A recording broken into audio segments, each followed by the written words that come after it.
echar el rollo. Bueno, pues la compañera Melissa Hernández ya quiere participar, nada más dame chance de dar la introducción. Ah, dice que ya empezaron a ver GOT. Ya ven cómo sí está chida. Está buena, nada más.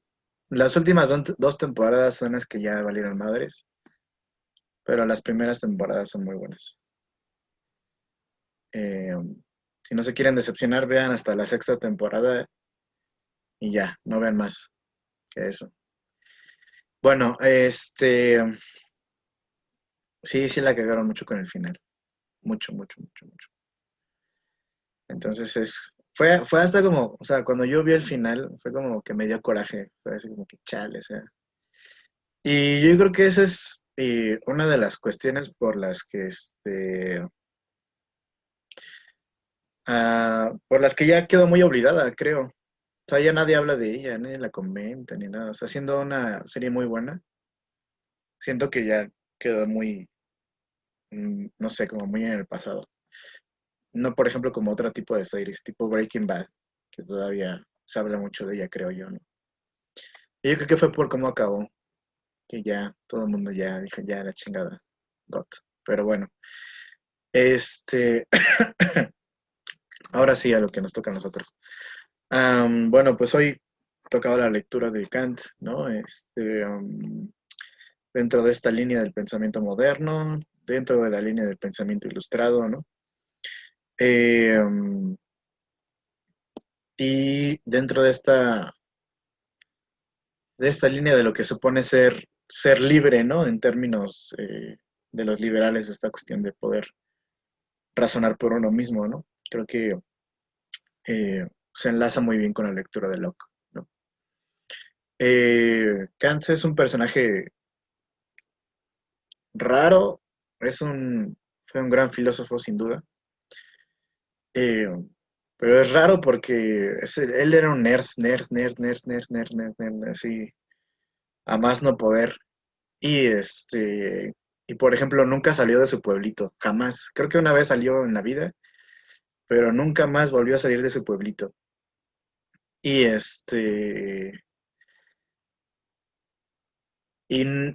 su pueblito se llamaba Königsberg y nunca conoció más mundo que no fuera Königsberg, más que a través de los libros, ¿no? Por ahí eh, um, hay una biografía que es como una especie de biografía de su vida, pero también de su pensamiento, que escribe Ernst Cassirer y se llama Kant, Vida y Doctrina. Y y bueno, es muy, te da ahí como algunos datos, interesantes. Y bueno, te dice, ¿no? Que por ejemplo Kant podía describir Londres así de pe a pa, sin haber estado nunca ahí, ¿no? Simplemente con haber, clavadose con la lectura, ¿no? Entonces sí, él era un matado, pero así cañoncísimo. Aparte dicen que siempre salía a dar sus paseos a la hora exacta en la que él acostumbraba a hacerlo, ¿no? Y cuando salía, como en modo de chiste, dice, ¿no? Cuando salía a sus vecinos, ¿cómo se dice? Ponían el reloj en la hora justa, ¿no? Sabían que como Kant salía a la misma hora siempre, los vecinos decían, ya son tales horas, entonces, era así, o sea, era un súper, obsesivo también, creo, ¿no? Tiene mucho que ver con esta cuestión, del protestantismo. Eh, porque bueno, Kant era protestante. Entonces, bueno, sí es un personaje interesante, que sí marca en la filosofía un antes y un después, sobre todo a partir de este pensamiento digamos, de la forma en la que él construye este marco a partir del que él explica cómo piensa el ser humano, ¿no? Y él hace una especie como de combinación. En su época, las dos filosofías epistemológicas que estaban peleándose eran el racionalismo y el empirismo. Y Kant logra hacer una síntesis de ambos pensamientos, tratando de conciliarlos para que se acabe la bronca, ¿no? Entonces, ese es un parteaguas en lo que tiene que ver con el pensamiento filosófico, ¿no? Entonces sí estamos hablando de una figura muy importante en la filosofía en general, ¿no? No solo la filosofía política como Hobbes o como John Locke, sino la filosofía en general. Entonces, bueno, después de esta pequeña breve introducción sobre nuestro amigo Kant, eh, um, pues, ¿quién quiere empezar a participar? Ya la compañera Melissa había levantado la mano, pero no sé quién más quiere levantar la mano para que empecemos a comentar. Bueno, ahora sí, compañera Melissa, por favor. Mi profesión bien sincera, pues yo quise comenzar porque pues me costó un poco de trabajo entender algunas cosas y luego ya cuando quiero participar y escucho las participaciones de los demás, pues ya digo, ay no, yo estaba mal, estoy bien burra.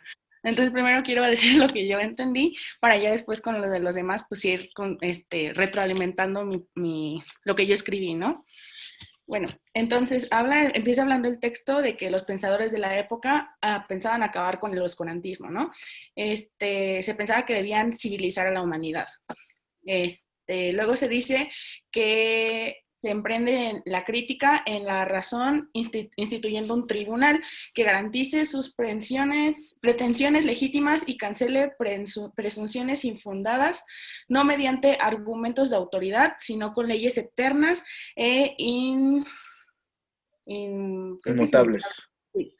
Aquí, bueno, me parece como un poco extremista lo de eternas porque pues la sociedad está constantemente cambiando y sus necesidades igual, entonces como que hacer leyes o, pues eternas sí sería un poquito muy extremista.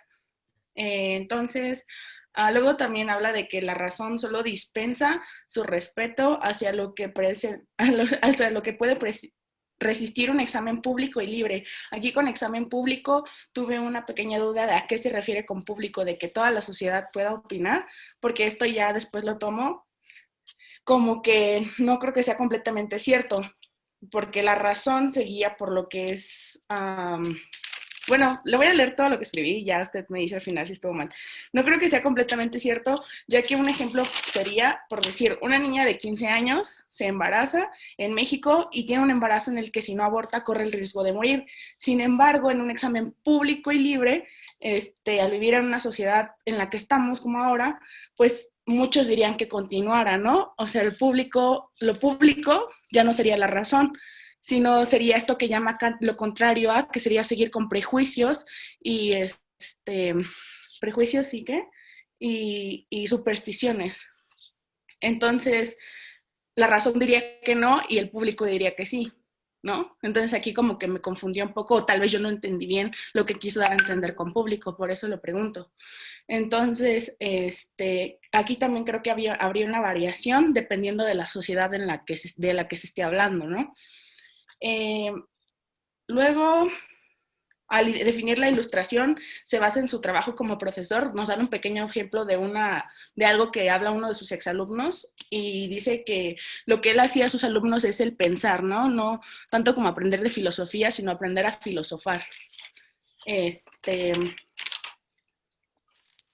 Aquí. Y expresa que la divisa del movimiento ilustrado es atreverse a pensar, emanciparse de toda tutela y alcanzar una madurez intelectual, que no sea necesario seguir pautas determinadas por otro. Esto no pasa, esto no pasa porque se prefiere la comodidad. Una de las maneras de pensar, que ya está en el segundo punto, una de las maneras de pensar por cuenta propia lo expresa como usar nuestra propia, perdón, ay, perdón, una No de te las maneras preocupes. de pensar por cuenta propia lo expresa como usar nuestra propia razón para buscar el criterio de lo que es la verdad. La ilustración no es acumular conocimientos, sino usar nuestra capacidad cognitiva, o sea, que saber usar ese conocimiento pues de manera favorable. Y que se cuestione si tal regla de asumir cierta pauta de conducta puede ser asumida como principio de actuación universal. Entonces la ilustración sería liberarse de prejuicios y la superstición, como decía en lo de la opinión, de lo de público, y ya que debería ser lo contrario a pensar uno mismo, que pensar uno mismo no sería dejarse guiar por prejuicios y supersticiones que serían pensamientos de otros o cosas que establecieron otras personas. Y bueno, no sé si quiere que siga, entonces tengo más anotado, pero creo que me pierdo de repente, ¿sí? Ok, también habla de tutores, que eran pues estas personas que en lugar de ayudar a que una persona se emancipara o que pensara por su propia cuenta o usara sus propios conocimientos, porque también se refiere a que no necesitamos ser eruditos para pensar por nuestra cuenta, ¿no? Simplemente es saber usar bien nuestros propios conocimientos. Que en lugar de en lugar de ayudarlos a emanciparse de los pensamientos de esa persona, de ese tutor, les hacía pues dependientes, ¿no? Y también influía mucho el hecho de que algunas personas pues no querían asumir la responsabilidad de pensar pues por ellos mismos. También pues nos da como ejemplos de tipos de personas, así que según él los define como instrumentos del gobierno para manejar a sus administrados, serían como los doctores o abogados o sacerdotes, y nos da estos ejemplos de, por decir, de los doctores que quieren pues darnos una dieta para comer de cierta manera y para alargar nuestra vida, ¿no? Y ser más saludables, abogados que dicten normas para también proteger pues nuestros bienes materiales, y también sacerdotes que nos evite apelar a nuestra conciencia, es lo que dice. Y más adelante dice que es como mmm, tres fines naturales, que serían tener buena salud y tener nuestro dinero a salvo y superar el temor a la muerte. Y mmm, pero pues él lo toma como que los que deberían de ser serían vivir honestamente, no cometer injusticias y mostrarse moderado en el goce y paciente en la enfermedad. Y ya no me quiero seguir extendiendo porque luego ya no entiendo nada de lo que digo. Ok, está bien. En cuanto a lo que preguntas, ¿no? Bueno, primero esta cuestión de las leyes eternas, que dices que no es posible. Claro, o sea, sí es, tienes razón, ¿no? O sea, aquí lo que pasa es que estos amigos ilustrados lo que pensaban es que uno podía inferir a partir de la razón todas estas leyes eternas que estaban ya existiendo, ¿no? Es decir, que las leyes, no solamente sociales, las leyes, perdón, no solamente naturales, sino también sociales, tenían una manifestación eterna. Estaban dadas de una vez y para siempre, ¿no? Kant es un gran admirador de Newton. Y bueno, Newton había postulado todo esto de la teoría de la gravitación universal, ¿no? Y suponía que esta ley de la gravitación universal pues era eterna, ¿no? Que nunca cambiaba y todas estas cosas. Bueno, todo esto se acabó, después cuando vino eh, las leyes de Einstein y de otros personajes, ¿no? Que realmente las leyes físicas de la gravitación universal solo se aplicaban a ciertos espacios, eh, pero no a todos, ¿no? Entonces, en realidad, o sea, lo que quiero decir con esto es que Kant pensaba que se podían hacer leyes al estilo de las leyes newtonianas, ¿no? Aplicadas a lo social, de tal manera que pudiéramos entender lo social a partir de ellas, sobre todo porque se supondría que estas leyes son inmutables, nunca cambian, entonces siempre estamos como atrapados en ellas y entonces por tanto podríamos nosotros no solamente dominar lo natural, sino incluso lo social, que fue una de las cuestiones que muchos pensadores de la ilustración o herederos de la propia ilustración querían lograr, ¿no? Y alcanzar un nivel de conocimiento de tal manera que pudieras tú controlar la misma sociedad, ¿no? Pero como bien dices, pues eso no, o sea, no es factible en ningún caso. Y la otra cuestión que preguntabas, ¿no? De lo público. Aquí Kant defiende la idea de que los pensadores, los filósofos, tienen la tarea de no participar en el gobierno, porque participar en el gobierno es dejar de pensar. Participar en la propia administración de las cosas sociales, etcétera, es dejar de pensar. Y que por tanto los filósofos tenían, o los pensadores tenían la tarea de realizar a cabo investigaciones, pero estas investigaciones tienen que ser puestas al público, ¿no? No digamos, cerradas solo para sí mismos, sino que tienen que ser puestas al público para que entonces la sociedad pueda avanzar, para que la misma sociedad conozca la realidad de cómo son las cosas verdaderamente y entonces podamos avanzar hacia una mejor civilización, ¿no? Toda esta partida de la idea de que la razón nos puede llevar a esta mejor civilización. Kant no piensa que la sociedad, digamos, o que el público tenga la razón para juzgar ciertas cosas, sino que hace falta una educación para que el público pueda juzgar en ellas, ¿no? Por ejemplo, en el caso que tú pones, ¿no? De la chica que quiere abortar. Bueno, yo no sé siquiera si Kant habló del aborto alguna vez, ¿no? Pero quizá podríamos suponer que en una sociedad como la actual, él pensaría que es razonable el aborto, porque casi siempre todos los que están en contra del aborto, casi siempre, no siempre hay otros argumentos, pero casi siempre es por cuestiones religiosas, ¿no? Eh, y para eso, o más bien, en ese sentido, Kant estaría en desacuerdo, porque la gente se estaría dejando guiar por sus prejuicios. Y es contra lo que está peleándose, ¿no? Que sea el uso de la razón el que guía a la sociedad y no los prejuicios. Pero obviamente para eso hace falta que la sociedad sea educada y pueda tener acceso al uso de la razón, ¿no? Eh, um, y por eso, por ahí se plantea esta cuestión de no me acuerdo cómo lo dice la lectura, de esta pelea entre las facultades, ¿no? De las universidades, ¿no? Que dice que hay incluso facultades que son como más de derecha. Eh, y obviamente pone ahí a la facultad de Derecho, ¿no?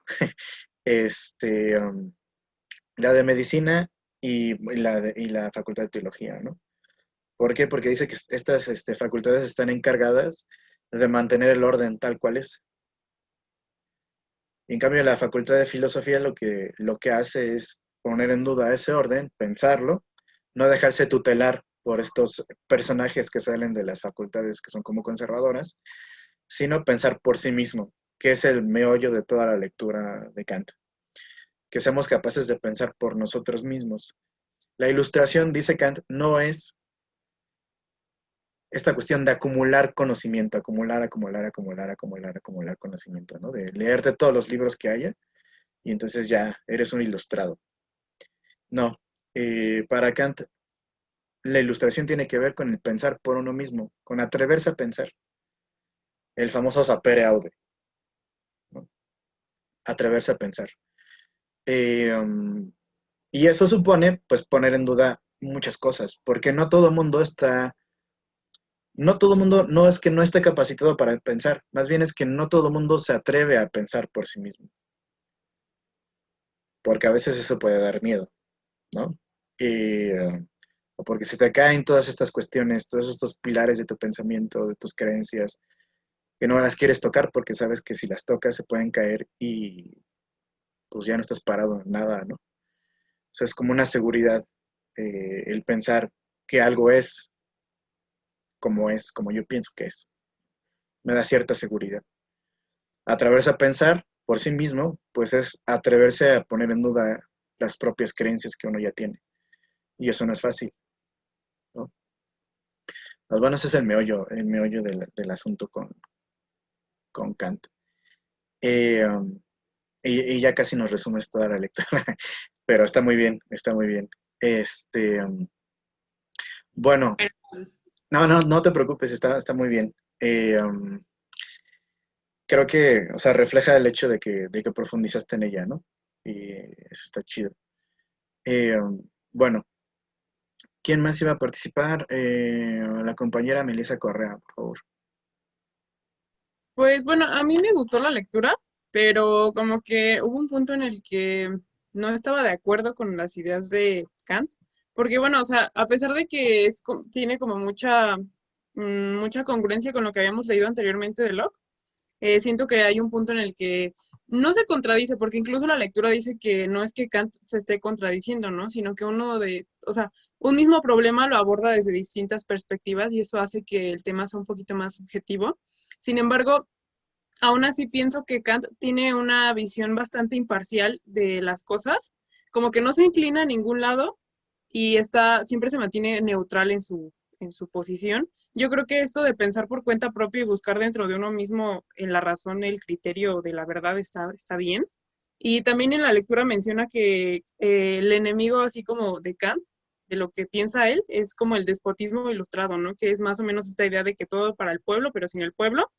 Y no sé, me parece que tiene un pensamiento muy avanzado para su época, porque pues está como muy en contra de la superstición y el fanatismo, que pues en aquella época era como algo muy común que todas las personas estuvieran atadas, casadas con la idea de la doctrina eclesiástica. Entonces, me parece que fue como un punto de ruptura lo que él pensara bastante distinto e incluso no estuviera como atacando a ninguna persona ni atacando a ninguna forma del pensamiento, sino que divide bastante bien cómo se relacionan todas las corrientes del pensamiento, ¿no? Porque pues dice que la teología, el derecho y la medicina son como los tutores, los temas tutor, bueno, personas que tienen la capacidad de ser tutores de los demás y ayudarlos a desarrollar la razón, porque pues son los que salvaguardan los estatutos del gobierno desde la derecha. Y pues la filosofía es como esta eterna oposición de la izquierda, pero no está, o sea, encontré, bueno, incluso en el texto lo dice que la filosofía es la única que está independiente a los mandatos del gobierno porque se dedica como a cuestionarlos, ¿no?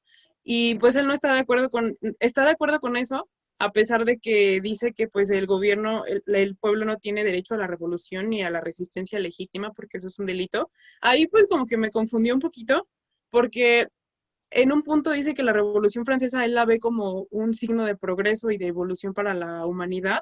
Sin embargo, anteriormente había mencionado que pues el pueblo no tiene un derecho legítimo a hacer la revolución, pero pues intenté como retomar esta parte por lo mismo que nos decía el texto, de que no es que se contradiga, sino que tiene una vista como multidisciplinaria de las cosas. Y bueno, también me gustó que siempre trata de mencionar que la libertad del pensamiento y estos derechos inalienables que tenemos, no podemos renunciar a ellos y eso nos hace estar capacitados para juzgar. E incluso eso es algo que habíamos visto con Locke, ¿no? Que nuestra propia razón nos hace capaces de juzgar. Y a esto no entendí por qué le llamó libertad de pluma y pues me gustaría que lo explicara. Pero bueno, ya después dice que Kant como que se enojó porque lo censuraron.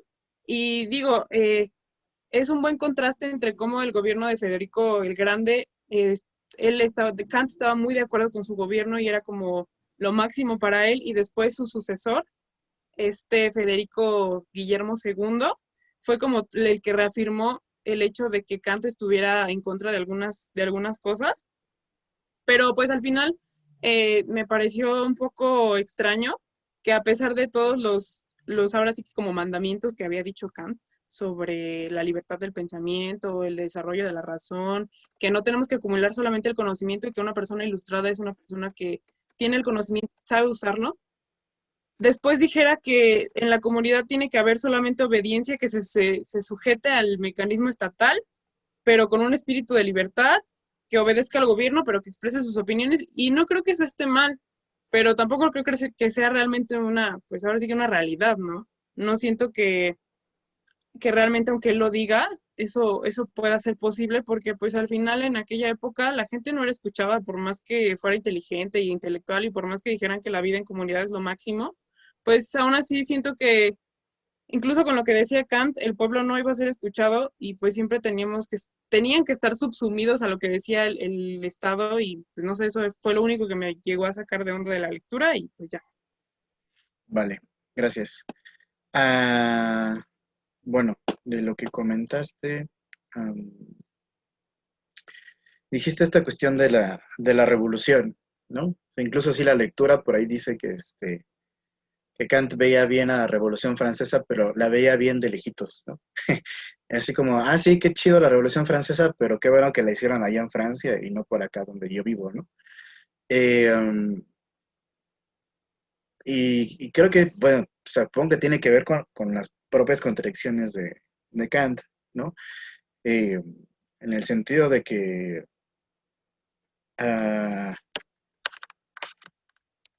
que la Revolución Francesa le levanta un entusiasmo importante, porque parece que hay como eh, un avance en el sentido de que la razón entra en Francia a partir de la Revolución, pero tampoco le gustan, por ejemplo, ciertas cuestiones que él ve como excesos de la Revolución, ¿no? Este, pues recordemos en qué terminó la Revolución Francesa, ¿no? Con los que hicieron la Revolución y que empezaron a guillotinar a todo mundo, a ser guillotinados ellos mismos. Robespierre, que es el gran ejemplo. Entonces, creo que eso es lo que de cierta manera, pues no le gusta tanto, ¿no? Y dice esta cuestión de que la revolución es ilegal y lo dice en el sentido precisamente jurídico, ¿no? O sea, la gente no tiene ningún derecho a rebelarse en tanto que es la propia gente la que ha instituido el Estado. Entonces, no, eso sería una contradicción, ¿no? Sería como si estuviera rebelándose contra sí misma, al menos como la entiende el propio Kant. Eh, y la cuestión de la pluma, ¿no? De la libertad de la pluma, tiene que ver con esto que ya mencionaba un poco hace rato, que es esto de que el filósofo tiene que tener un espacio para poder hacer pública o público su conocimiento, ¿no? Um, tiene que ser libre en este sentido, ¿no? No tiene por qué ser censurado, como dice la lectura que en algún momento a él lo censuraron, ¿no? Porque si es censurado, pues entonces no puede haber avances en la sociedad. Quien genera esos avances es el propio pensamiento del filósofo, ¿no? Eh, incluso es la forma en la que se pueden iniciar ciertas reformas en la sociedad.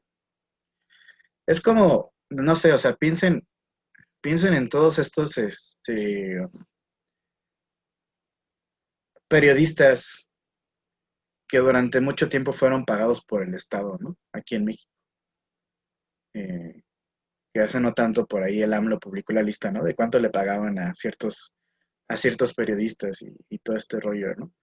Esa es la cuestión de la no libertad de la pluma, ¿no? O sea, al estar estos periodistas pagados por el propio gobierno, pues tenían que decir algo que al gobierno le gustara.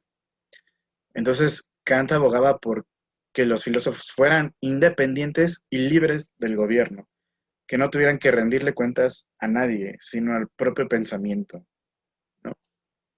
Eh, um, y era a través de esta libertad, entonces, la libertad de la pluma, que se podían generar cambios y reformas, ¿no?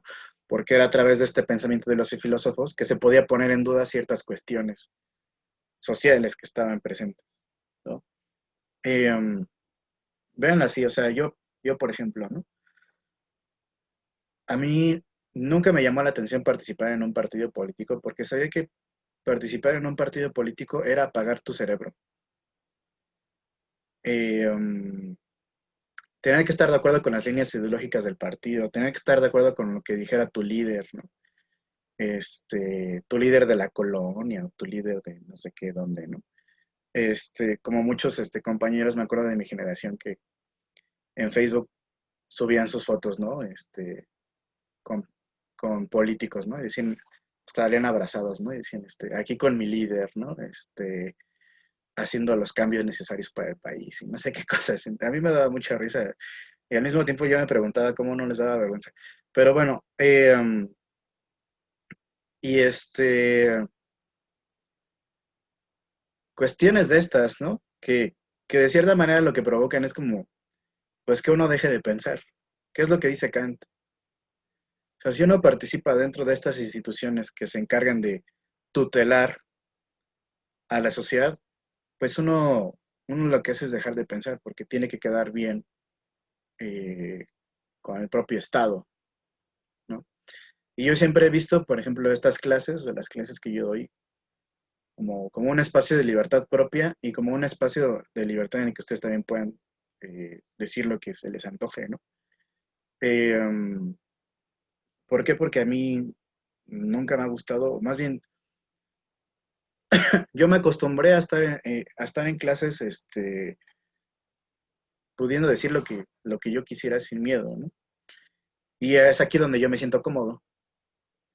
Y aunque no gano tan chido, es donde yo soy feliz, ¿no? Donde yo me siento un poco más pleno, ¿no? Entonces, esto es como la idea de Kant, ¿no? O sea, que tiene que haber un espacio para que los intelectuales puedan decir lo que quieran sin temor a que alguien los censure, porque sería lo necesario para que, para que avance la sociedad, ¿no? Bueno, ¿quién más estaba? La compañera Yatzil, por favor. Am,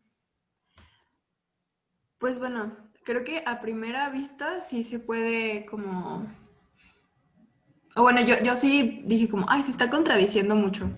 Pero ya después que lo como que lo leí bien, no, pues no se contradice. Más bien como que hace, o sea, lo aplica este principio de siempre cuestionarse todo, a veces hasta a sí mismo. O sea, no dice tanto así como de, ah, estaba mal y me retracto y pues ahora digo esto. Más bien como que siempre está dudando de todo y siempre como que actualiza su opinión. Pero no es una opinión, pues, porque según él lo ve todo con mucha razón y así, pero siempre va actualizando como mm, su postura. Am, lo que más me llamó la atención fue esto de la libertad pública. Bueno, sí, la libertad pública y la libertad privada. Y eso sí, no sé si fue contradictorio, pero eso no me, no sé, no entendí. Primero, creo que eso no es posible en la vida real porque uno siempre, o sea, él dice como que sí, toda la razón y hay que ser congruentes y todo, pero pues una persona no es congruente cuando en la libertad pública hace o dice tal cosa y en la libertad privada hace o dice otra, o sea, eso, pues no. Em, y otra cosa es que en esto del Estado, o sea, por una parte pone al Estado como que el Estado tiene que estar al servicio del pueblo y siempre que tiene que estar abierto a que se le critique y tiene que ir actualizando como sus leyes para que aplique a la sociedad de ese momento. Pero por otra parte dice como, pero el Estado siempre va a ser muy cerrado, el Estado siempre va a tener que, siempre va a estar como que limitando, el Estado siempre va a ser como pues lo que mencionaba al principio, ¿no? Como de las tres escuelas que siempre están del otro lado, que no están del lado de la razón y que siempre están diciendo lo que es verdad, pero pues realmente no. Eso fue algo que me causó como ruido, pues, porque, o sea, sí entiendo que por una parte es como que el Estado debería hacer esto, pero por otra parte el Estado es esto y así es como funciona y así es como tiene que funcionar, ¿no? Pero no lo dice tan explícitamente y por eso creo que me confundí. Y bueno, se me hace interesante. Yo tenía una como visión de Kant muy diferente, yo nunca había leído Kant. Y pues, no sé, me gustó. Creí que iba a ser alguien como más cerrado, como muy tajante, pero no es muy light y muy Es buena chill. ondita, sí, Ajá, buena sí. ondita. Y fue bien. Gracias. Este, con respecto a esta cuestión que preguntas, ¿no? De la libertad en lo público y la libertad en lo privado. ¿Se acuerdan ustedes,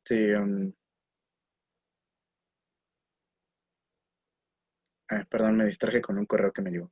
¿Se acuerdan ustedes de una cuestión que pasó hace no mucho tiempo? Yo creo que tiene como un año o cacho, un año y cachito, con un tipo que se llamaba Nicolás Alvarado, que fue director de TV UNAM, nada más estuvo como un año.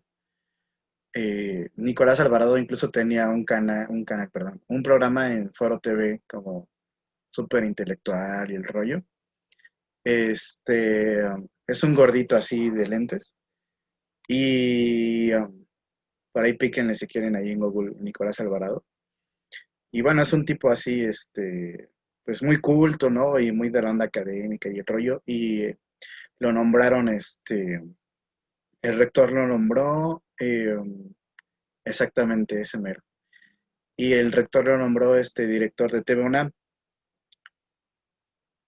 Y un día, en una entrevista, después de que falleció el amado Juan Gabriel, él dijo algo de Juan Gabriel.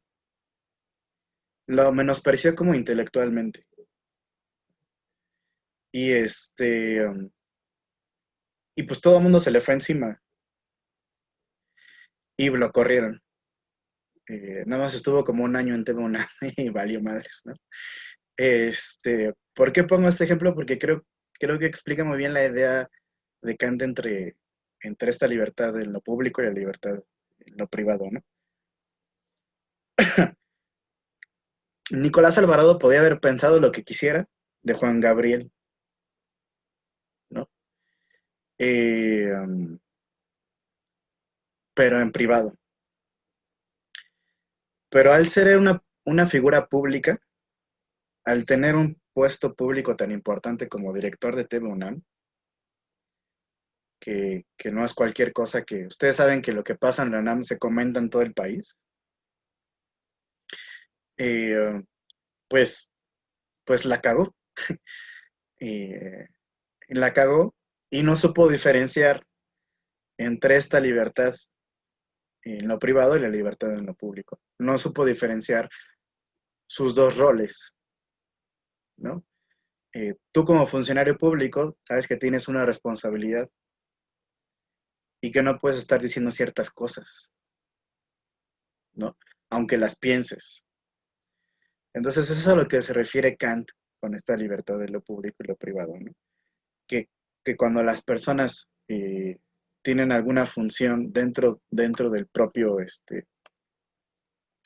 digamos, dentro del propio Estado, eh, tiene que atenerse a esta cuestión de expresarse de ciertas maneras y limitarse en sus ideas, porque él representa no solo a su persona, sino que representa, en tanto que funcionario del Estado, lo público, ¿no? Esa es la idea en cuanto a esta cuestión que se relaciona también con lo que comentabas, Yatzil, de esta aparente como cosa rara que él dice, ¿no? De que, bueno, sí está el Estado y así funciona, y también tiene que estar esta otra cuestión de los filósofos poniendo en cuestión o de los intelectuales poniendo en cuestión al propio Estado. Y esa es una conclusión a la que yo también he llegado en algún punto. O sea, que el Estado funciona de cierta manera que es irreformable desde dentro, ¿no? Y que las reformas tienen que venir desde fuera. No sé, yo por ejemplo, bueno, muchos compañeros de mi carrera de ciencias políticas, y supongo que muchos de los que estudian ciencias políticas han escuchado esto de que yo me voy a meter al PRI, me voy a meter al PAN, me voy a meter a cualquier partido porque yo voy a cambiar el país desde dentro, ¿no? Desde dentro de los partidos, etcétera, etcétera, ¿no? Y luego al final terminan comidos por esa misma dinámica de los partidos, ¿no? Y por más que uno quiera cambiarlo desde dentro, pues no se puede, ¿no? Y, vean una entrevista, déjenme buscarla, a ver si la encuentro aquí en YouTube, que, que da Pablo Iglesias, el líder de Podemos y que ahora es vicepresidente de España, a un periódico digital que se llama, ¿cómo se llama? Eldiario.es. A ver si está por acá. Y no tiene mucho que la dio. Aquí está, se las voy a compartir para que la vean cuando puedan.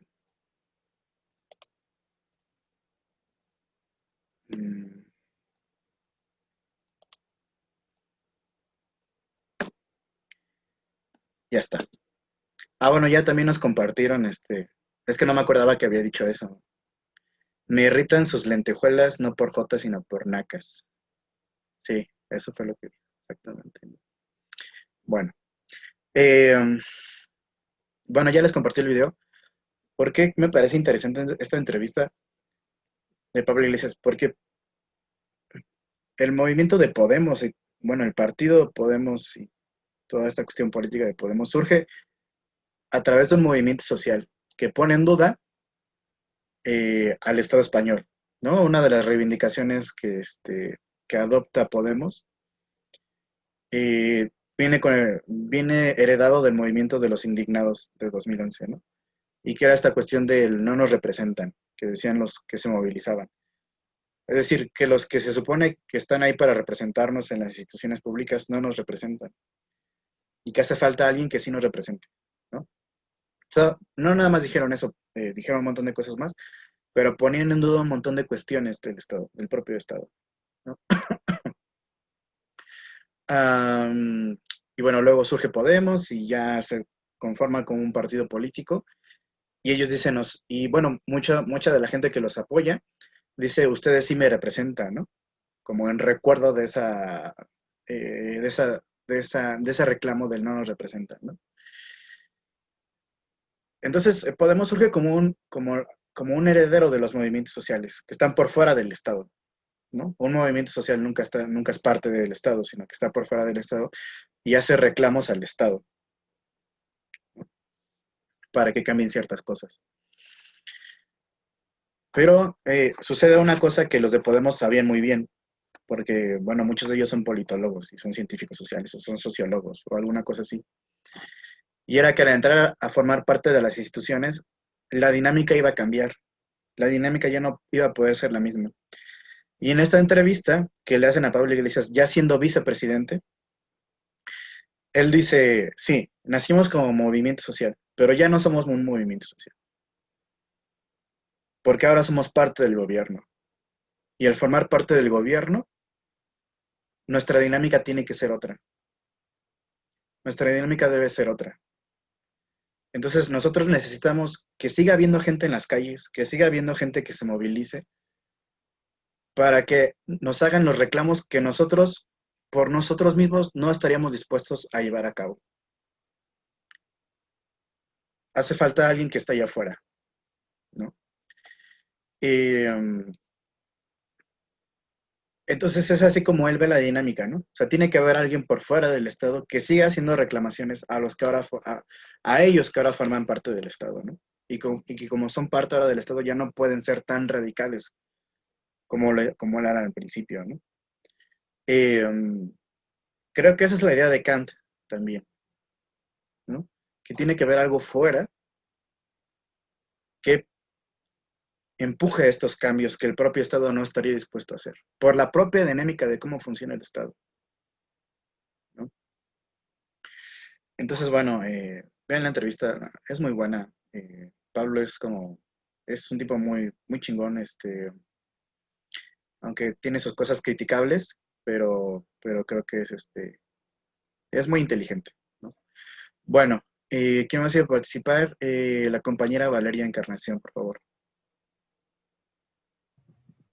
Sí, básicamente yo, bueno, tuve la misma reflexión que Melissa con respecto a que Kant como que se veía medio que se contradecía, pero realmente no lo estaba haciendo, sino que estaba viendo las cosas desde todos los puntos de vista.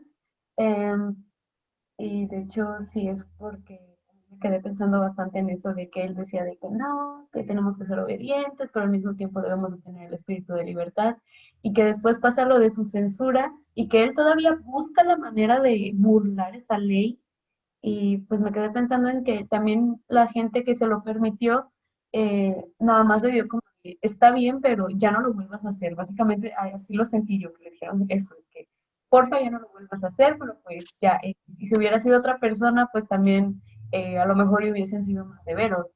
Em, Otra de las cosas que quisiera también tocar es que hace mención de la incredulidad de la gente y pareciese que el siglo de las luces pues precisamente llegó para que toda la gente tuviese el uso de la razón y demás, pero al mismo tiempo dice algo que yo considero bastante real, que es eso, que la incredulidad se va a interponer siempre y pues no yéndonos a un ejemplo tan lejano, pues la situación que estamos viviendo básicamente, que hay gente que todavía no cree que sea real y así, y creo yo que es como que el ejemplo más claro de esto, de que siempre va a haber un sector que va a ser como más supersticioso y que, no sé, no quiero decir que se va a negar a utilizar la razón, pero pues sí, se va a dejar influenciar por otras cosas. De hecho, me acordé precisamente del meme de que si a lo mejor le decíamos a la gente que el color del cubrebocas iba a definir tu suerte, a lo mejor los empezaban a usar y es como de, sí es cierto, porque hay gente que chance y sí se la cree y pues estaríamos como que beneficiándonos nosotros. Y lo último fue lo más importante para mí con respecto a cuando empiezan a mencionar a Federico, porque si bien creo que le tira pedradas a Maquiavelo con el príncipe, pero no especifica muy bien qué. Otra de las cosas que mencionan de Federico es que mandó como que a hacer a la gente ensayos, por así decirlo, de si podría ser útil engañar al pueblo. Y entonces con esto yo me detuve a pensar y la verdad es como de, puede ser útil, pero depende de qué. Porque si engañas al pueblo de modo que los hagas más ignorantes, te puede ser útil a ti como el gobernante, porque les podrías crear alguna dependencia o algo así. Es que sí, depende de qué cosa podrías engañar a la gente. Y entonces es algo que me quedé pensando que debe ser más específico, porque pues en sí sí puede ser útil si lo que quieres es beneficiarte y pues no es útil obviamente si quieres que haya prosperidad, si quieres que las cosas mejoren, pues no es útil engañar a la gente. Entonces me quedé pensando bastante en ese punto, en si puede ser útil engañar al pueblo o no. Y también por eso le quisiera preguntar si usted sabía más o menos a qué cosas se refería o como a qué rumbo tuvieron esos ensayos que propuso Federico. Ok. Bueno, yo la verdad no he leído esos ensayos que son como antimaquiavélicos, pero la propia lectura creo que nos da señales, ¿no? De más o menos qué decían cuando mencionan o sea, que lo que propone Federico cuando todavía es príncipe, ¿eh? Eso también es importante. Eh, Propone es como una especie de principado, pues en el sentido antiguo, antes de que llegara Maquiavelo a decir que lo ético no tenía nada que ver con la política. Pues esta cuestión de la virtud del príncipe no relacionada con su capacidad de ejercer el poder, como lo vimos en Maquiavelo, sino con su capacidad de tener ciertas virtudes en términos morales y éticos, ¿no? Eh, pero señalaba esta cuestión de que él hace estos ensayos siendo príncipe todavía porque la misma lectura lo señala, ¿no? En el sentido de que cuando él llega a ser rey, pues ya se vuelve más maquiavélico, ¿no? Por ahí viene una frase de Rousseau, ¿no? Creo que dice que, um, que Federico es un gran ilustrado, eh, piensa como un ilustrado, pero actúa como un rey, algo así dice, ¿no? Um, entonces es como, pues sí, mucho la ilustración y mucho el libre pensamiento y el rollo, pues, pero Federico también hacía pues sus acciones políticas que podrían ser crueles, ¿no? Y que podían parecerse mucho a lo que Maquiavelo pensaba que tenía que ser un gobernante. Entonces, por un lado pensaba como ilustrado, pero actuaba como rey, a esto se refiere, ¿no? Y mencionabas otra cosa, esta cuestión de los, digamos, de cómo la gente puede ser engañada, ¿no? A través de la superstición y todo esto, ¿no? Yo creo que, y esa es una cuestión que podemos ver ahora con todo esto del COVID, como bien tú mencionabas. Eh, esta cuestión de que esperamos que los científicos, que los médicos y que los abogados sean como una especie de chamanes que mágicamente resuelven los problemas, ¿no?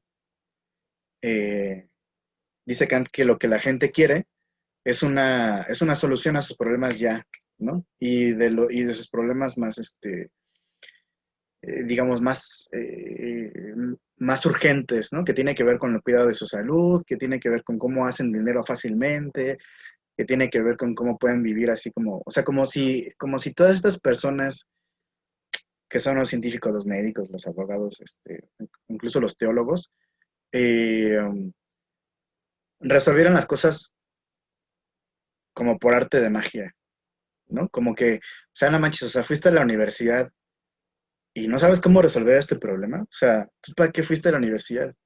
¿No? Supongo que a muchos de nosotros alguna vez eh, nos es- les habrán dicho eso ahora que están estudiando, ¿no? Eh, en la universidad, así como, no sé, preguntas que pueden así como muy, que pueden ser como muy heavy, así como de, ¿tú qué harías para ganar la presidencia? Pues no, o sea, aguántala, ¿no? Pues no es así como, hacer enchiladas, ¿no?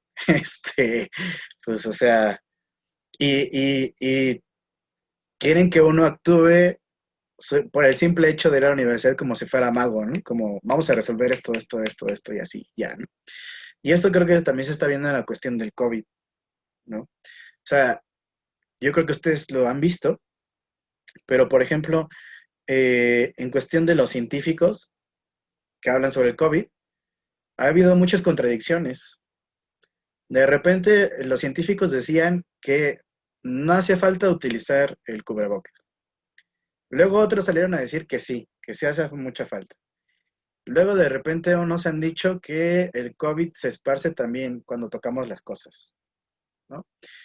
Y luego otros dicen que no, que realmente no, el COVID no se transmite tocando las cosas, si un enfermo toca algo y luego alguien más llega y lo toca, no es una forma en la que se transmite, ¿no? Eh, um, entonces hay muchas contradicciones de los propios científicos, pues porque los científicos no son magos y no son dioses para saber cómo por arte de magia, cómo funciona el COVID, sino que apenas se está estudiando, apenas se está viendo cuáles son los estragos que hace el COVID y cómo se esparce y cómo se contagia a la gente. O sea, por lo regular, las enfermedades, por ejemplo, para hacer una vacuna, estaba leyendo que por lo regular se tarda 5 años en hacerse una vacuna, ¿no? Y ahora la han estado así apresurando, ¿no? Por toda esta cuestión, le han dedicado mucho más dinero a la investigación, pues por lo que está pasando en cada uno de los países, ¿no? Pero, o sea, los científicos no son magos, ¿no? Que ya tienen la respuesta verdadera y a la que uno acude y que ya se acabó, ¿no? Sacan como un manual de instrucciones y ya, o sea, no. Y también los científicos sociales no somos magos, ¿no? Para que de repente nos busquen como asesores y nos digan, no, oye, ¿cómo lo hago para que la gente no me salga a marchar porque no sé qué, ¿no? Como, pues, no, así no funciona esto de la ciencia social. Entonces, esa es la queja de Kant. O sea, que la gente busca a este tipo de personas como si fueran chamanes para que les guíen en lo urgente que tiene que ver con su propia vida cotidiana, ¿no? Y no se detiene a reflexionar mucho más profundamente. Y eso es lo que Kant no le gusta, ¿no? Pero bueno, ¿quién más? El compañero Sebastián Morales, por favor. A ver, yo más creo que la idea, bueno, también me gustaría como que recordar que la idea de que Kant era, apoyaba el liberalismo deontológico, que es una teoría de la política normativa, y que básicamente la política normativa es como, a ver, ¿es así porque es así y se acabó. Este, entonces a mí me gusta mucho pensar que varias de las cosas que él decía pues estaban regidas por su pensamiento de liberalismo deontológico y pues es una de las figuras representativas de dicho movimiento. Y también con lo de que las escuelas tienen pensamientos, así como que son más de derecha o izquierda. Sí, pero creo que en las ciencias sociales específicamente sí pueden existir escuelas que son más conservadoras que otras. Por ejemplo, en cuestiones de creación de la ciencia política, ah, si quisiéramos ver así como la UNAM se encontraría muy arraigada en el centro por todo lo que por todo lo que enseña. Este, y ya en las demás universidades, pues siento que no. Y por ejemplo, si comparamos la carrera de ciencia política en la UNAM con la del ITAM, podríamos ver una clara diferencia en el modelo de estudio, ya que el del ITAM se va más como para la derecha dura, que sería todo matemático y todo aplicado y así. Y la UNAM sí se queda en el centro en ese motivo. A ver, una pregunta. ¿Por qué crees que el Yo Soy 132 surgió en la Ibero y no en la UNAM? Disculpe, ¿Por qué el Yo Soy 132 surgió en la Ibero y no en la UNAM?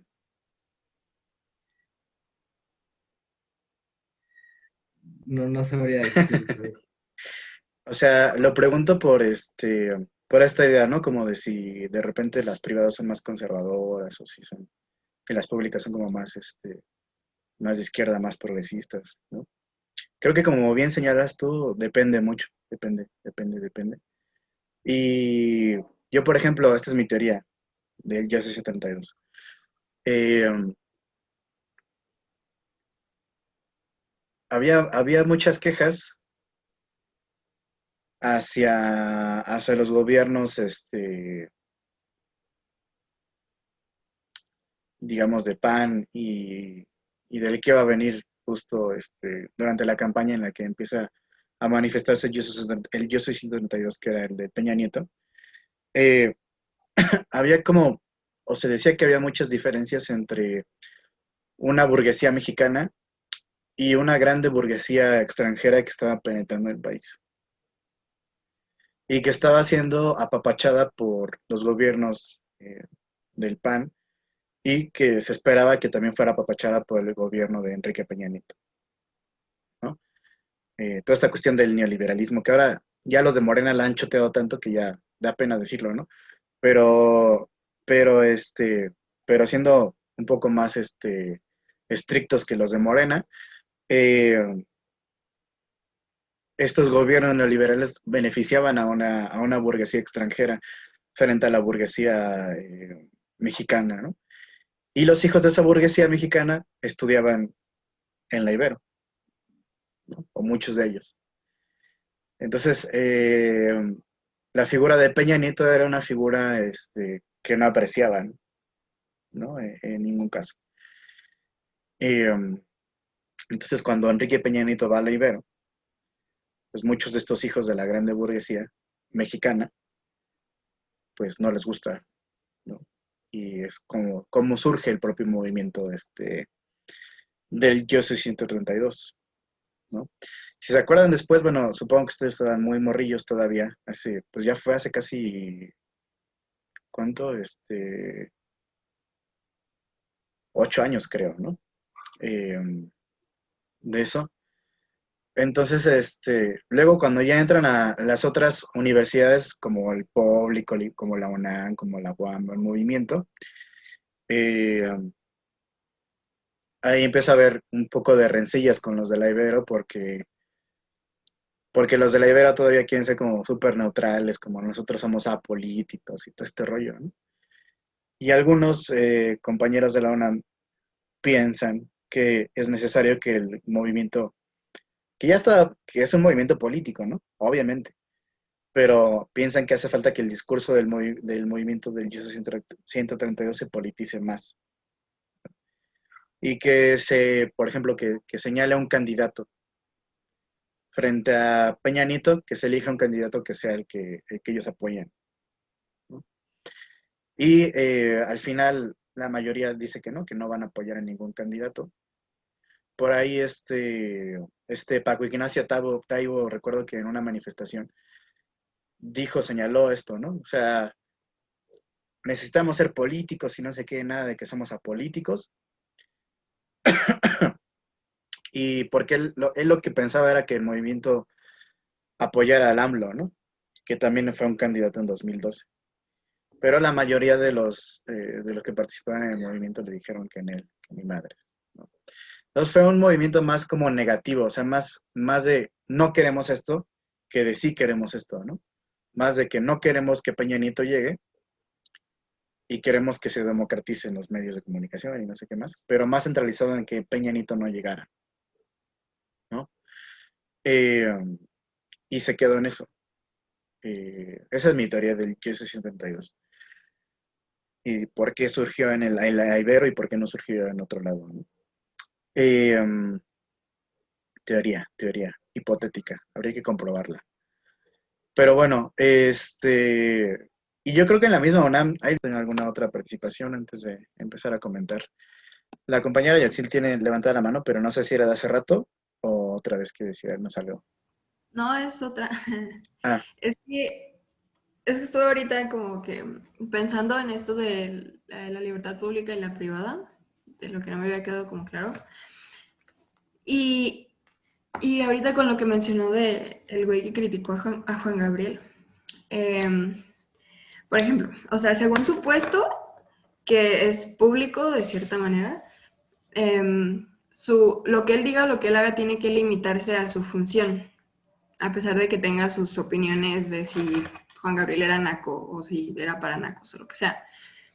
Pero por otra parte, según Kant, pues, o sea, cualquier persona que decida expresarse o cualquier persona, pues, debe pensar con la razón, con esta ley máxima, que es la razón, que es la libertad. Entonces, por ejemplo, no sé si según Kant la opinión o el hecho de que él haya dicho que Juan Gabriel es para nacos se haya visto como una crítica razonable o como que él llegó a eso mediante su razón. Y otra cosa es que si esta ley máxima de la razón es como pues, todos la tenemos y solo hay una, o sea, la razón es la razón, no hay como muchas razones.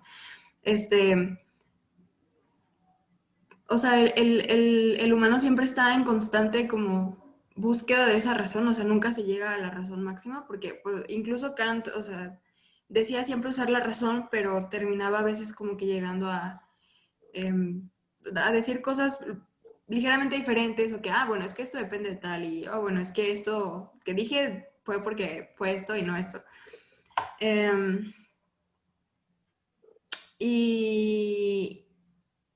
Y pues sí, otro es que la ley máxima del Estado deba irse perfeccionando, como lo decíamos hace rato, pues, o sea, que el Estado, bueno, esa es otra cosa, que él ya lo ve como que el Estado es o sea, su funcionalidad ya es como, o sea, ya está interna y funciona solito, como si, o sea, sí funciona a través de leyes que nosotros creamos o que son leyes humanas, pero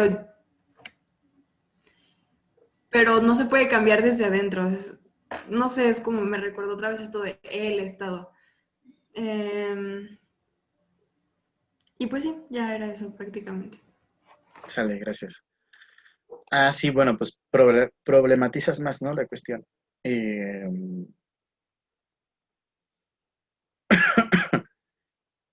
Yo no sé si Kant hubiera pensado que lo que dijo este tipo era, era razonable o no. Quizás sí, con lo nerd que era Kant, eh, quizás sí también se le hubiera hecho algo de mal gusto Juan Gabriel, ¿no? Eh, por más que nos guste Querida, el Noa Noa y todo esto, quizá a Kant sí se le hubiera hecho no razonable, ¿no? Quizá. ¿Quién sabe? Eso nunca lo sabremos. Pero pero creo que entonces encuentras una posible contradicción, ¿no? En Kant. O sea, en el sentido de que si Kant te dice que utilices la razón, pero que solamente la utilices si estás fuera del Estado y no cuando estás dentro del Estado, podría ser como una crítica que se le puede hacer a Kant, ¿no? Pero yo creo que no es que diga que no se tenga que utilizar la razón cuando uno es parte del Estado, sino que esa razón tiene que limitarse a lo privado, ¿no? A simplemente cuestiones que se queden en los límites de tu propia privacidad con tu familia, con tus amigos, pero no una cosa que le dices a un periódico, no me acuerdo dónde lo puso, o lo dijo en la televisión, una cosa así. Pues eso ya rebasa eso, ¿no? Aquí lo complicado, por ejemplo, de los tiempos que nosotros vivimos ahora, eh, es que la diferencia entre lo público y lo privado cada vez se desdibuja más. Y ya no sabemos cuáles son los espacios que hay que son privados y cuáles son los espacios que son públicos. Hace rato discutía en la clase pasada la cuestión de las redes sociales digitales, ¿no? El caso de Facebook. O sea, ¿cómo empieza Facebook? Pues es un medio social a partir del cual pues tú tienes una conexión con tu gente más cercana, ¿no? Con tus amigos, con tu familia, etcétera, ¿no? Pero de repente Facebook te empieza a permitir tener una conexión no solamente con aquellos que son más cercanos a ti, sino sino con un montón de gente más, ¿no? Eh, con amigos que viven en otro estado, que viven en otro país, o con tus amigos de la primaria que ya no ves desde hace un montón de años, pero que los encontraste en Facebook y los agregaste, eh, o con el tío que se fue a vivir a Estados Unidos, o la prima o el primo, ¿no? Etcétera. De tal manera que nuestra red social en Facebook es muy grande, muy, muy grande. Que yo pienso que ahí sí se ha desdibujado lo privado. O sea, si primero empezó siendo un medio social para compartir tus cosas con tus amigos más cercanos, ahora ya no. O sea, si era privado en una primera instancia, ahora ya es una cuestión pública. Y lo que digas en Facebook puede ser juzgado, para bien o para mal, por un montón de grupos, ¿no? Y en ese sentido ya es mucho más público que privado. El otro día escuchaba una conferencia de un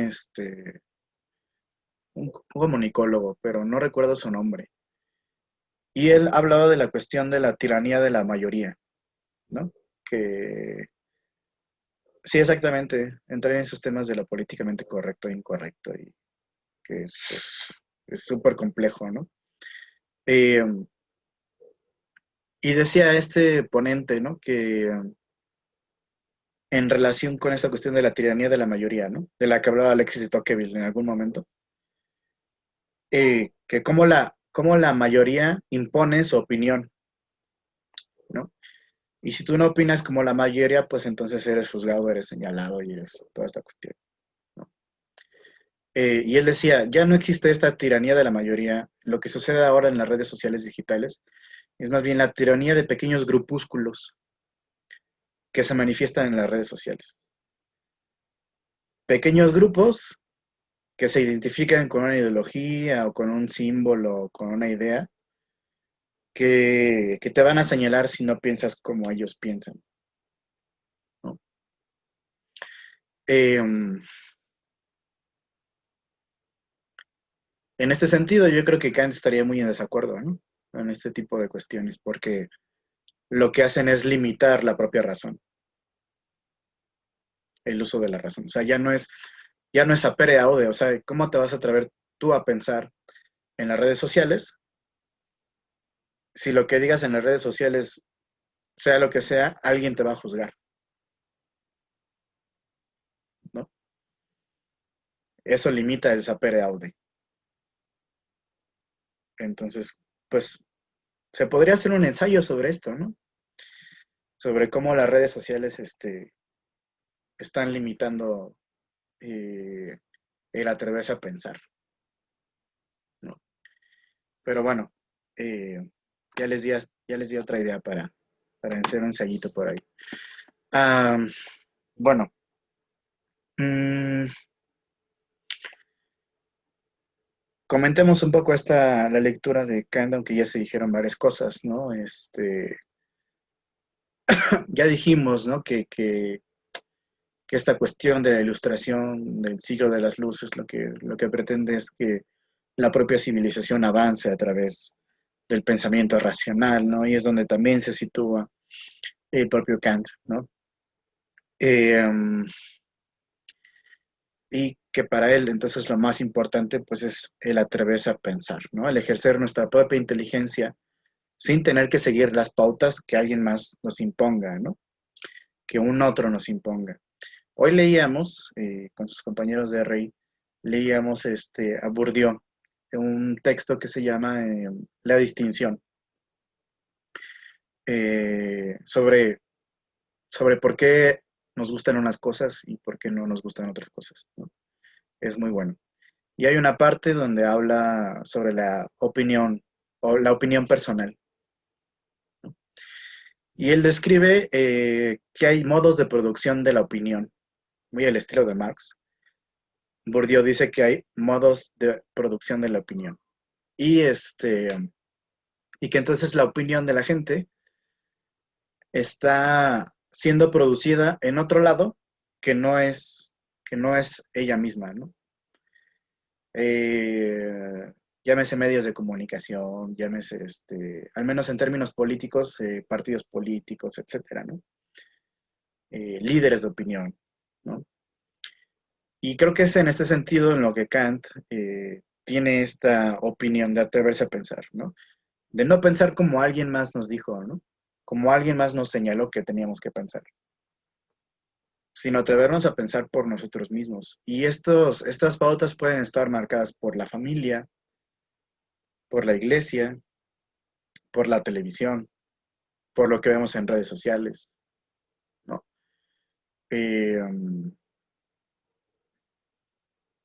Hay una chica muy buena que hace videos en Instagram. No recuerdo ahora su nombre, se me fue su nombre. Pero hagan de cuenta que ella pone un filtro que hace que su cara se vea chistosa, ¿no? Y entonces ella empieza a hablar como si fuera un hombre, ¿no? Y es muy cagada porque dice, no, yo ya vi ahí en redes sociales, ¿no? Que Herli, ajá. Yo ya vi en redes sociales que eso del COVID y de que te quieran revisar la temperatura, te quema las neuronas y no sé qué, ¿no? Y entonces es como un modo de producción de la opinión a partir de lo que dicen las redes sociales, ¿no? Las fake news, podríamos decir. Y eso es todo eso es contra lo que se pelea Kant, ¿no?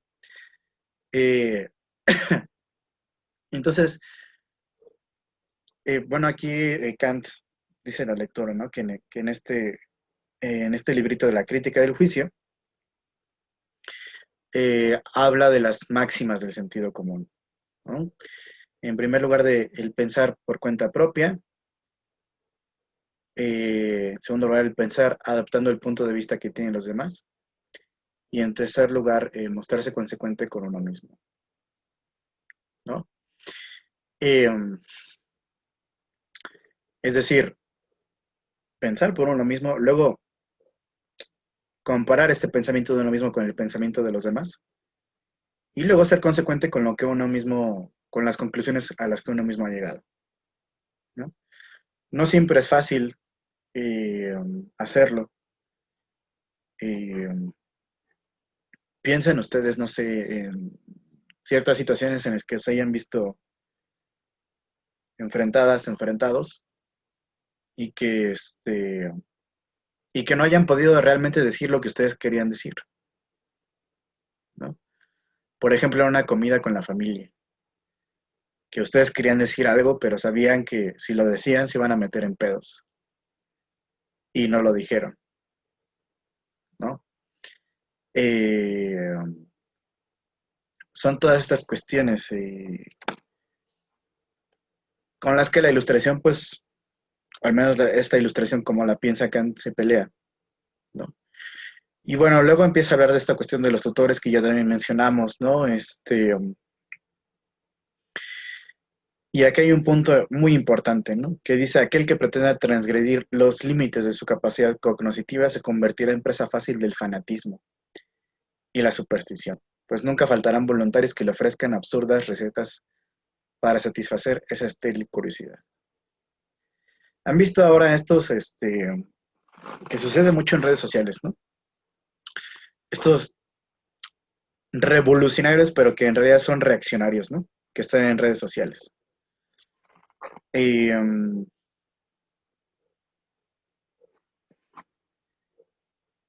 que, que son gente que dice, no, es que el gobierno nos está manipulando y el gobierno y las instituciones se quieren aprovechar de nosotros, etcétera, etcétera, etcétera. Y entonces se transforman en revolucionarios facilones, ¿no?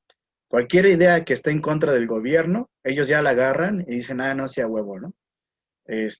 Por ejemplo, los terraplanistas, ¿no? Creo que son un buen ejemplo, ¿no? No, es que los científicos nos han mentido durante un montón de tiempo y nos quieren utilizar y no sé qué cosas, y que la Tierra es redonda cuando la Tierra no es redonda y nos han manipulado durante tanto tiempo, ¿no? Y entonces hacen sus congresos y no sé qué pedo de terraplanismos y rollos así, ¿no? Y se traen supuestamente a científicos y no sé qué tanto rollo, ¿no? Eh, y que realmente ese es el peligro, ¿no? O sea, que cuando uno dice, ok, voy a transgredir mis propios límites cognitivos de lo que yo pienso, pero que no están dispuestos a hacerlo de manera rigurosa, sino que se van con lo primero que encuentren, ¿no? Y que entonces se convierten en fanáticos eh, de estos tutores que están dispuestos, dice Kant, ¿no? A ser tutores voluntarios de la propia sociedad y a señalarles los caminos que hay que seguir, ¿no? Por eso para Kant no es nada más acumular conocimiento, no es nada más leer muchos, muchos, muchos libros, porque tú puedes leer toda la colección completa no sé, del libro vaquero y eso no te va a dejar así como eh, una capacidad de pensar por ti mismo muy chingona, ¿no? Eh, Sino es más bien atreverse a hacerlo uno por su cuenta, sin que nadie más le diga, ¿no? Eh, y por eso se recarga mucho esto, ¿no? No es acumular conocimiento, sino pensar por uno mismo.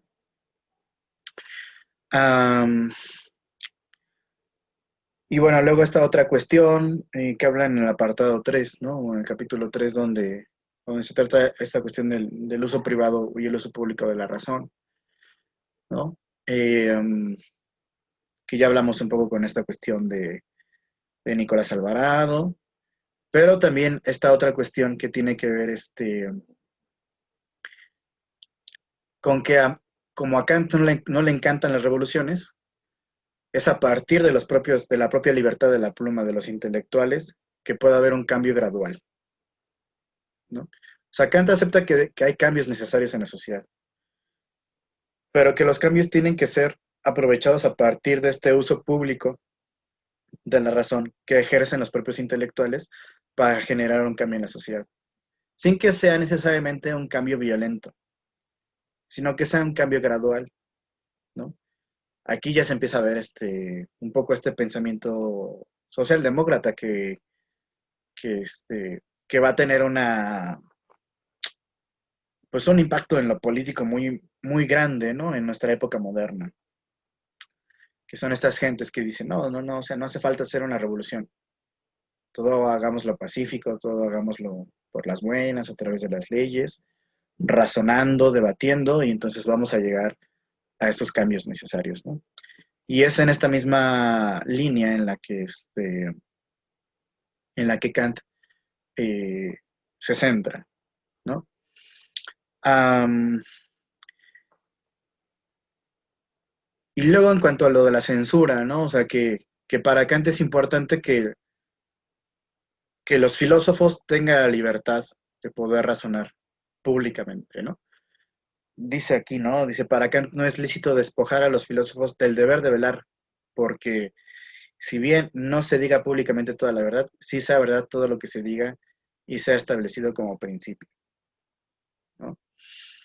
Am, es decir, es esta tarea de los filósofos, la de decir la verdad, aunque esté en contra del propio gobierno, ¿no? Porque dice, ¿no? O sea, esto me parece importante. Lo que un pueblo no puede decidir sobre sí mismo, tampoco puede decirlo el legislador sobre el pueblo, ¿no? Es decir, tiene que haber alguien que alumbre al propio pueblo y al propio legislador del pueblo. Cuando el pueblo no sea capaz de decidir, tiene que haber esta gente que nos ilumine, ¿no? Sí puede ser un tanto de elitismo intelectual, si quieren, ¿no? Eh, pero que son los que están velando porque la verdad sea dicha y porque a través de la verdad se puedan venir eh, estos cambios, ¿no? Y bueno, creo que en general ya comentamos todo lo que decía la lectura, ¿no? Mm, era una lectura bastante, creo que era una lectura amena, cortita en cuanto a lo que tenía que decir. Eh, y bueno, esto sería, ¿no? No sé si alguien más quiere decir alguna otra cuestión, si alguien más quiere hacer alguna otra reflexión. Déjenme ver qué dice aquí el chismógrafo. Me gusta, ¿saben qué me gusta hacer siempre? Después de las clases me gusta revisar el chat a ver qué tanto dicen porque me da risa luego lo que dicen. Eh, y es cagado. Eh, por aquí, bueno, sí, lo de Herlin. Eh, sí, siempre lo veo, es que me gusta, soy muy chismoso y me gusta ver qué dicen. Entonces, bueno, perdonen. Pero bueno, estoy viendo ya aquí el chismógrafo. Bueno, son cosas que ya comentamos, ¿no? Am, esta cuestión de que estaban comentando la compañera, ¿no? Del machismo que hay en todos lados. Y Kant clasista. eh, aquí la compañera Valeria Herrera dijo una experiencia, ¿no? En la que no puedo decir lo que quería en el momento, ¿no? Es cuando le quería decir a mi profe de estadística de la prepa que la chingada sus chistes misóginos que no daban risa. Esa es una cuestión muy dramática en nuestra universidad, creo. O sea, el hecho de que por la propia autoridad que tiene alguien, pues nosotros tengamos miedo a expresar nuestra opinión, ¿no? Y se los digo por propia experiencia, ¿no? Eh, no me meteré en detalles, pero tuve una experiencia muy fea en cuanto a eso, hace poquito. Pero bueno, ya me fui a quejar con las autoridades de la universidad, que una cuestión que no me parecía, ¿no? Y les recomiendo que hagan lo mismo, ¿no? Si se encuentran con alguien así como que diga así que, no, pues es que yo soy el más chingón aquí porque soy el profesor y lo que tú digas me vale madres, pues no se dejen, ¿no? Eh, um, chismecito. Eh, ya están hablando aquí de chismecitos, de que el compañero Sebastián tiene 4 hijos. Este, mis condolencias para el compañero Sebas. Eh, te apoyamos en lo que necesites, ¿no? ¿Qué más ponen aquí? Una vez una profesora estaba borrando su propio nombre del tendedero de denuncias. Órale, qué loco. Sí, pues sí, son cuestiones que pasan, ¿no? Entonces, bueno, no se dejen, ¿no? De ninguna autoridad. Eh, yo siempre he pensado, o sea, que es mejor, y esta es una cuestión de la que habla Kant, la cuestión de la dignidad, aunque no la dice aquí en la lectura, pero la dignidad para Kant es central, ¿no? Yo siempre, al menos para mí, siempre he preferido mantener mi dignidad antes que aguantar por el que dirán, o porque si digo algo me pueden correr, o porque si digo algo, me pueden bajar calificación, ¿no? Porque si digo algo puede pasar esto o aquello, ¿no? Entonces, siempre creo que es importante la dignidad. Para Kant, la dignidad es aquello que no se puede definir, pero que es inherente a cada uno de nosotros y de nosotras. Eh, y que y que es aquello que nosotros pensamos que es intocable de nosotros mismos, ¿no? Que si nos tocan en estos aspectos, pues es como reducirnos a nosotros mismos, ¿no? Entonces, pues siempre pongan la dignidad por delante de todo. Ese es mi consejo, ¿no? Bueno, si nadie más tiene alguna otra cuestión que decir, o, o quieren, contar algo, un chisme, si los cortaron aquí durante la pandemia, sí los cortaron durante la pandemia. Sí, en serio, compañera Yatsil. Bueno, Pero fue una vez, o sea, fue como que empezó la pandemia, o sea, es que no andábamos bien, solo empezó la pandemia y me terminó y después